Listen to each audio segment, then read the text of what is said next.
call the member for Coffs Harbour. Thank you, Mr. Speaker. 3 years ago, it was the 27th of September 2022. It was a Tuesday night of Parliament and must have finished early because a few of our colleagues went down to Barangaroo for a meal. And walking back from Barangaroo, as we were about to walk into the Wynyard station, I saw a poster.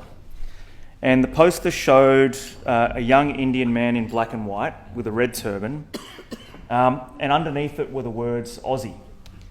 And I looked up the artist, and he's an artist called Peter Drew. He's from Adelaide. And looked up what he was trying to do with this campaign, and I exchanged a few messages with him online.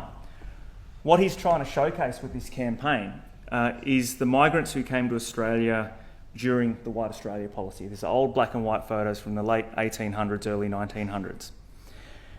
He encouraged me actually to look at my own great-grandfather's early photos to see if we could find anything. And the earliest photograph of my great-grandfather that we could find was his certificate exempting from a dictation test, which is basically exempting you from the White Australia policy, from 1919. He'd already been in the country about 25 years by this point, but it was great to see that history, and it was fantastic to see it recognised across the streets, not only of Sydney, but Melbourne, Brisbane, Adelaide, with this fantastic artist. But it was incredibly distressing to see videos of these same posters getting ripped down at the protests 2 weeks ago. And I'll acknowledge it was only a very small minority of people who were taking these rather hateful actions, but incidents like this do make people feel unsafe. And I'll admit it made me second guess my thoughts on my own safety, which is why it was important earlier this week when we met with the Indian community leaders, myself, the Leader of the Opposition, and a few people from the opposition. We met on Tuesday and heard firsthand, in particular, the angst and anxiety that the Indian community is feeling more in our capital cities, because that's where the marches and protests were. One of the takeouts from that meeting, and one thing that was reiterated by many of the people there, was that the Indian community is not a political football. They don't want to be used as a political football.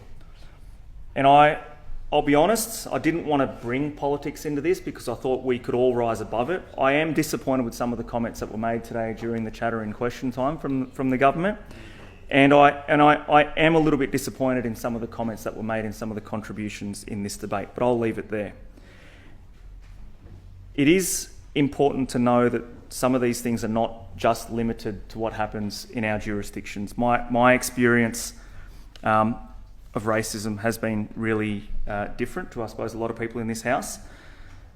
People who support and enjoy the support of your candidates in my electorate, they support Labor, the Greens and the Teals, have called me LNP's useful idiot of colour.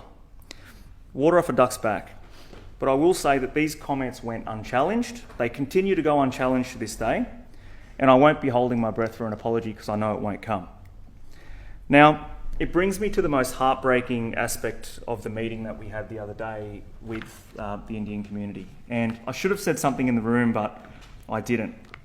And that was this report that was done by the Commonwealth Government 3.5 years ago into the Australian Indian diaspora, the national asset, and all the great contributions that the Indian community makes to Australia. The reason for me why it's heartbreaking is it shouldn't matter. It shouldn't matter that the Indian community is punching above its weight. They should be respected and accepted for who they are. It shouldn't matter that they earn such and such billions of dollars or work in our health system. Once you're an Australian resident or an Australian citizen, you should be treated as everybody else is. We might look different, Mr. Speaker. We might have funny names. We might have the best food.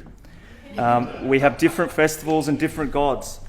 But as long as we all share Australian values, and that doesn't matter where on earth you come from, and those values of rewarding a fair go, democracy, mutual respect, mateship, community spirit, that's what it means to be Australian. And that's the future I want to build. I've got 2 kids who are 5th generation Australians. The future I want to build for them, it should matter who they are, not where they came from. Thank you.